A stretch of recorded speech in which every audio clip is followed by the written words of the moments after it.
21 मई 1991 की रात को हजारों लोगों की भीड़ के बीच पूर्व प्रधानमंत्री राजीव गांधी चुनाव प्रचार कर रहे थे। तभी एक महिला फूलों का हार लेकर उनके करीब पहुंची। उससे मुस्कुराते हुए उनके पैर छुए और अगले ही सेकंड एक भयानक धमाका हुआ। कुछ ही पलों में भारत ने अपने सबसे युवा प्रधानमंत्री को खो दिया। लेकिन यह सिर्फ एक हत्या नहीं थी। आखिरकार वो महिला कौन थी और राजीव गांधी की हत्या क्यों करना चाहती थी? आइए जानते इस कहानी में। 1980 के दशक के अंत तक भारतीय राजनीति एक बड़े उथल पुथल से गुजर रही थी। साल 1989 में बोफोर्स विवाद ने कांग्रेस की साख को बुरी तरह हिला दिया था। जनता का भरोसा टूट रहा था और उस साल हुए आम चुनाव में कांग्रेस को सत्ता से बाहर होना पड़ा और पूर्ण बहुमत जो कभी इंदिरा गांधी को विरासत में मिला था वो अब इतिहास बन चुका था। लेकिन राजनीति में हार कभी अंतिम नहीं होती। साल 1991 आते आते देश फिर से अस्थिरता की आंधी में था। केंद्र की सरकारें टिक नहीं पा रही थी। जो गठबंधन बने थे वह अब टूट रहे थे और आखिरकार मिड टर्म चुनावों की घोषणा हो गई। यहीं से शुरू हुआ राजीव गांधी का सबसे बड़ा और आखिरी चुनावी अभियान। पूर्व प्रधानमंत्री होने के बावजूद राजीव गांधी सड़कों पर उतर आए। देश के कोने कोने और एक दिन में कई रैलियां की। थकान के बावजूद भी उत्साह में कोई कमी नहीं थी। उनका संदेश साफ था, कांग्रेस को फिर से सत्ता में लाना है। राजनीतिक विशेषज्ञ भी मान रहे थे कि इस बार कांग्रेस की सबसे बड़ी पार्टी बन सकती। खुद राजीव गांधी भी अपनी वापसी को लेकर आश्वस्त दिखते थे। लेकिन इसी अभियान की एक बात थी जो उन्हें बाकी नेताओं से अलग करती थी। राजीव गांधी जनता के बीच जाने में विश्वास रखते थे। सुरक्षा घेरे को तोड़कर भी चले जाना, हाथ मिलाना, बच्चों को गोद में उठाना,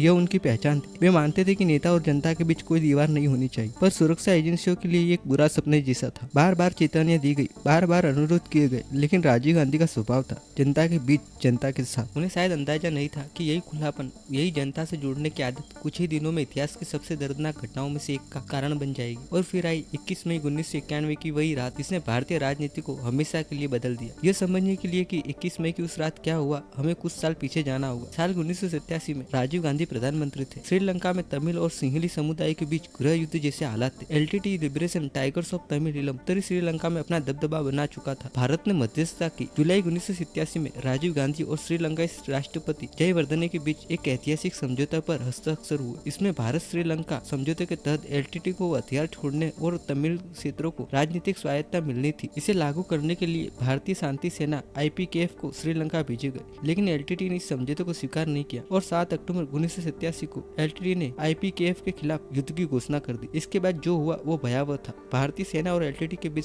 भीषण संघर्ष छिड़ गया। दोनों पक्षों में भारी नुकसान उठाना पड़ा। एलटीटी के लिए यह भारत से सीधा दुश्मन बनने का वक्त था। मार्च 1990 में IPKF की आखिरी टुकड़ी श्रीलंका छोड़ आई, लेकिन एलटीटी प्रमुख प्रभाकरण के दिल में नफरत बाकी रह गई थी। 1990 की शुरुआत में प्रभाकरण जंगलों से निकला। उसके मन में एक ही लक्ष्य था, बदला भारतीय सेना के खिलाफ और उस भारतीय प्रधानमंत्री के खिलाफ जिसने ये समझौता किया था। और अब 1991 में कांग्रेस चुनावी घोषणा पत्र में फिर से 1987 समझौते को बनाए रखने की बात की। एलटीटी के नेतृत्व को संदेश मिल गया था, अगर राजीव गांधी को फिर से प्रधानमंत्री बने तो IPKF वापस आ सकती। और यहीं से कोई खौफनाक साजिश ने जन्म लिया। एलटीटी के प्रमुख पोटू अम्बान को एक काम सौंपा गया, राजीव गांधी को रास्ते से हटाने का। 21 मई 1991 को यह दिन राजीव गांधी के लिए किसी आम दिन जैसा ही था। व्यस्त, भागदौड़ भरा और चुनावी प्रचार से भरपूर। सुबह उन्होंने विजयनगर में रैली की, फिर विशाखापट्टनम पहुंचे। निर्धारित उड़ान में तकनीकी खराबी आई, लेकिन कुछ घंटों की देरी हुई और फिर उड़ान के लिए तैयार हो गई। विशाखापट्टनम से चेन्नई के लिए रवाना हुए, लेकिन चेन्नई में उतरने के बाद उन्होंने सड़क मार्ग से श्री पेरुम्बदूर में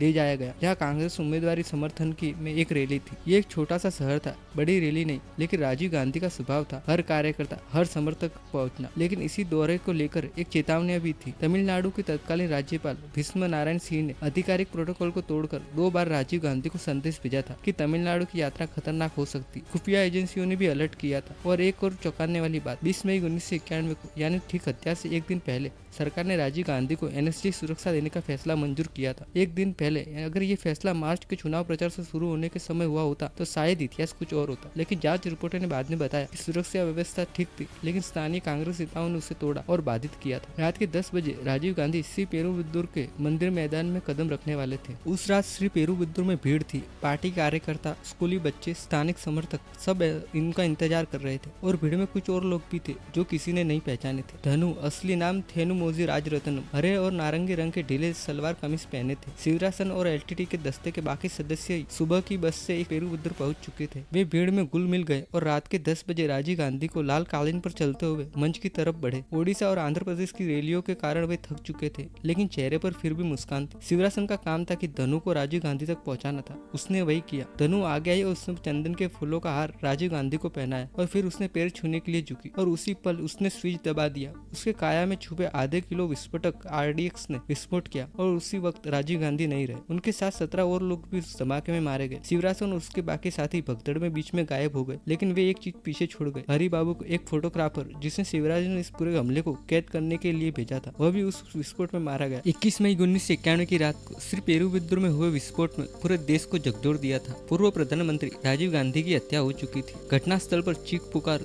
धुआं और बिखरे हुए शवों का अलावा जांच एजेंसियों के पास लगभग कोई सुराग नहीं था। हत्या के अगले दिन ही 22 मई 1991 को केंद्र सरकार ने जांच की CBI को सौंप दी। DR कार्तिकेयन के नेतृत्व में एक विशेष जांच दल यानी SIT का गठन किया गया। जांचकर्ताओं के सामने सबसे बड़ा सवाल था, आखिर यह हमला किसने किया। शुरुआती घंटों को किसी के पास इसका जवाब नहीं था, लेकिन घटनास्थल के मलबे के नीचे एक ऐसी चीज मिली जिसने पूरे मामले की दिशा ही बदल दी। यह था एक 35 मिमी चिनोना कैमरा। यह कैमरा हरि बाबू नामक एक स्थानीय फोटोग्राफर का था, जिसकी विस्फोट में मौत हो गई थी। जब कैमरे की तस्वीरें देखी गई तो SIT के सामने एक के बाद एक ऐसी तस्वीरें आई जिन्होंने जांच की नई दिशा ही दे दी। तस्वीरों में एक युवा महिला दिखाई दे रही थी, उसके हाथ में फूलों की माला थी। वह धीरे धीरे राजीव गांधी की ओर बढ़ रही थी। कुछ तस्वीरों में वे बिल्कुल उनके सामने खड़ी दिखाई देती है और फिर तस्वीरों में अचानक समाप्त हो जाती है। विस्फोट हो चुका था। इन तस्वीरों में एक और व्यक्ति दिखाई दे रहा था, चश्मा पहने एक आदमी, कंधे पर बैग और हाथ में नोटबुक, जैसे कोई पत्रकार हो। उस समय उसकी पहचान किसी को नहीं पता थी, लेकिन बाद में वह व्यक्ति शिवराजन निकलता है। राजीव गांधी हत्याकांड का मुख्य संचालक था। हरि बाबू अनजाने में पूरी साजिश के सबसे महत्वपूर्ण चेहरे को अपने कैमरे में कैद कर चुका था। SIT के पहली बार हत्यारे के चेहरे दिखाई दिए थे, लेकिन तस्वीरें केवल शुरुआत थी। जब फॉरेंसिक जांच शुरू हुई तब तमिलनाडु फॉरेंसिक साइंस विभाग ने निदेशक प्रोफेसर P चंद्रशेखर ने घटनास्थल का विस्तृत निरीक्षण किया। उन्हें एक ऐसा शव मिला जिसकी पहचान नहीं हो पा रही थी। चेहरा लगभग सुरक्षित था, लेकिन शरीर का बाकी हिस्सा बुरी तरह विकसित हो चुका था। जांचकर्ताओं ने घटनास्थल के डेनिम के कपड़े के टुकड़े बरामद किए। जब इन टुकड़ों को जोड़ा गया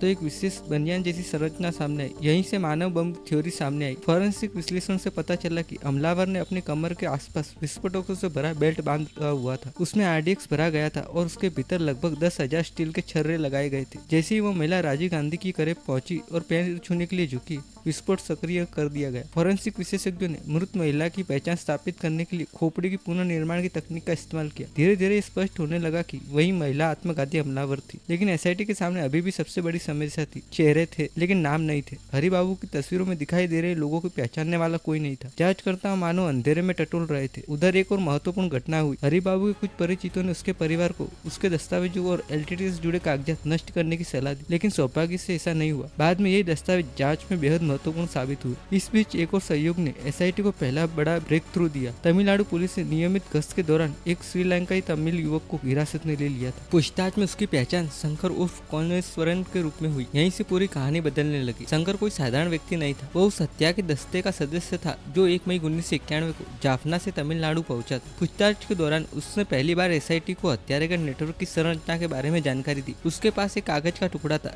जिस पर नलिनी और एक और व्यक्ति का नंबर लिखे हुए थे। यही वह क्षण था जब जांच एजेंसी को पहली बार घटनास्थल से निकलकर पूरे नेटवर्क तक पहुंची। अब SIT को समझ आने लगा था कि यह कोई अकेला हमला नहीं था। इसके पीछे एक संगठित नेटवर्क काम कर रहा था और उस नेटवर्क के तार धीरे धीरे LTT तक पहुंच रहे थे। लेकिन यह तो केवल शुरुआत थी। अब जांचकर्ताओं को उन लोगों तक पहुंचना था जो अभी भी फरार थे, और उनमें सबसे महत्वपूर्ण नाम था एक आंख वाला व्यक्ति, शिवारस। शंकर उर्फ कोनेश्वरन की गिरफ्तारी ने SIT को पहली बार हत्यारे के नेटवर्क की स्पष्ट तस्वीर दिखाई थी। अब जांच केवल घटनास्थल तक सीमित नहीं रही थी, यह पूरे तमिलनाडु में फैली LTT के गुप्त नेटवर्क तक पहुंच चुकी थी। शंकर से मिली जानकारी के आधार पर SIT ने नलिनी मुरुगन और रॉबर्ट पायस और कई अन्य संदिग्ध की तलाश शुरू कर दी। इसी दौरान एक और महत्वपूर्ण सफलता मिली। ये SIT मुख्यालय को डाक से एक रहस्यमय लिफाफा प्राप्त हुआ। उसमें हरि बाबू के कैमरे से जुड़े दस्तावेज, पत्र और कुछ महत्वपूर्ण जानकारियां थी। इन दस्तावेजों ने मुरुगन, भाग्यनाथन और उनके नेटवर्क की ओर इशारा किया। 11 जून 1991 को भाग्यनाथन और उसकी मां पद्मा को गिरफ्तार कर लिया गया। पूछताछ के दौरान भाग्यनाथन ने कई महत्वपूर्ण जानकारियां दी। उसकी पुष्टि की कि सिवाय उसने LTT के प्रशिक्षित ऑपरेटिव था, वो पहले भी कई हिंसक अभियानों में शामिल रह चुका था। धीरे धीरे जांचकर्ताओं को समझ आने लगा कि यह हत्या किसी छोटे मोटे समूह की नहीं बल्कि लिट्टेज एक संगठित ऑपरेशन ने किया था। इसके बाद गिरफ्तारियों का सिलसिला तेज हो गया। रॉबर्ट पायस गिरफ्तार हुआ, पैरा रिवेलन उर्फ अरिवू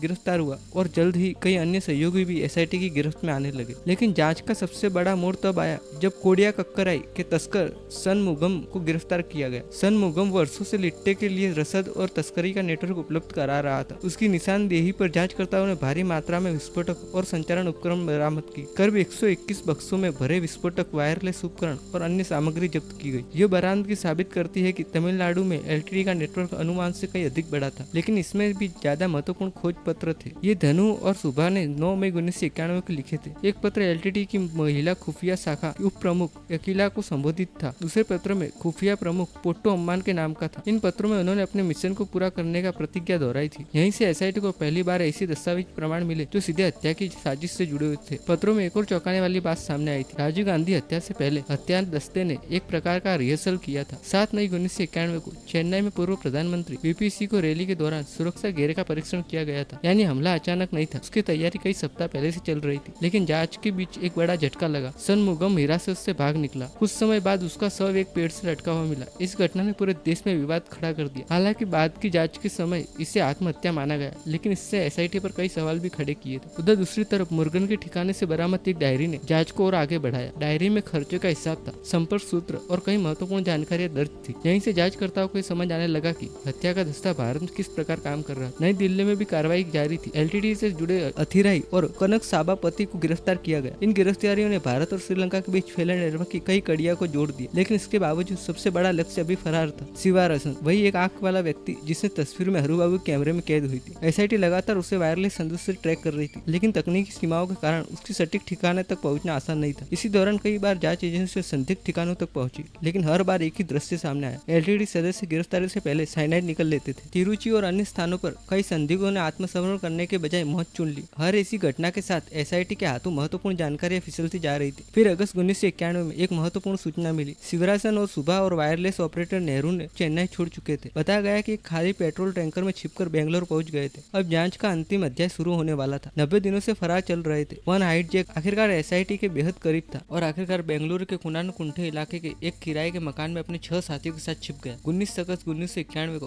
पुलिस को उसके छिपने की पक्की जानकारी मिल गई। पूरे इलाके को घेर लिया गया। सुरक्षा बल चाहते थे कि शिवरासन जिंदा पकड़ा जाए ताकि पूरी साजिश का खुलासा हो सके, लेकिन अंदर से कोई जवाब नहीं आया। कई घंटों तक इंतजार किया गया। आखिरकार 20 अगस्त की सुबह जब कमांडो ने घर के अंदर दाखिल हुए तो दृश्य बेहद भयावह था। उसके 6 साथियों ने गिरफ्तारी से बचने के लिए साइनाइड खाकर आत्महत्या कर ली थी। वहीं शिवरासन ने 9 मिमी पिस्तौल से खुद को गोली मार ली थी। वो एजेंसियों के हाथ कभी जीवित नहीं लगा। शिवरासन की मौत के साथ राजीव गांधी हत्या की साजिश का सबसे अहम किरदार खत्म हो गया, लेकिन उसके ठिकाने से मिले डायरी, दस्तावेज और अन्य सबूतों ने जांच एजेंसियों को पूरा षड्यंत्र की कड़ियां जोड़ने में निर्णायक मदद की। इन्हीं सबूतों के आधार पर बाद में इस मामले के कई आरोपियों को दोषी ठहराया गया। यही था भारत का सबसे बड़ा राजनीतिक हत्याकांड के मास्टरमाइंड शिवरासन का आखिरी अध्याय। शिवरासन की मौत के बाद जांच खत्म नहीं हुई। एसआईटी ने जुटाए गए सबूतों, दस्तावेज और गवाहों के आधार पर पूरे षड्यंत्र को अदालत में सामने रखा। ये मुकदमा टाड़ा के तहत चला। वर्षों तक चली सुनवाई के बाद 28 जनवरी 1998 को चेन्नई की टाड़ा अदालत ने सभी 26 आरोपियों को दोषी ठहराते हुए मौत की सजा सुनाई। लेकिन मामला यहीं खत्म नहीं हुआ। 1999 में सुप्रीम कोर्ट ने फैसले की समीक्षा की। अदालत ने 4 दोषियों नलिनी, मुरुगन, संथल, पेरारिवलन को सजा बरकरार रखी, जबकि बाकी आरोपियों की सजा में बदलाव किया गया। बाद के वर्षों के कानूनी और मानवीय आधारों पर इन चारों की मौत की सजा भी उम्र कैद में बदल दी गई और अतः सभी दोषियों को अलग अलग न्यायिक आदेशों के तहत रिहा कर दिया गया। राजीव गांधी की हत्या ने भारत की सुरक्षा व्यवस्था को हमेशा के लिए बदल दिया। इसके बाद एसपीजी सुरक्षा कानून को और सख्त बनाया गया ताकि देश के प्रधानमंत्री और पूर्व प्रधानमंत्री की सुरक्षा में ऐसी चूक दोबारा न हो। 21 मई 1991 को सिर्फ एक हत्या की तारीख नहीं थी,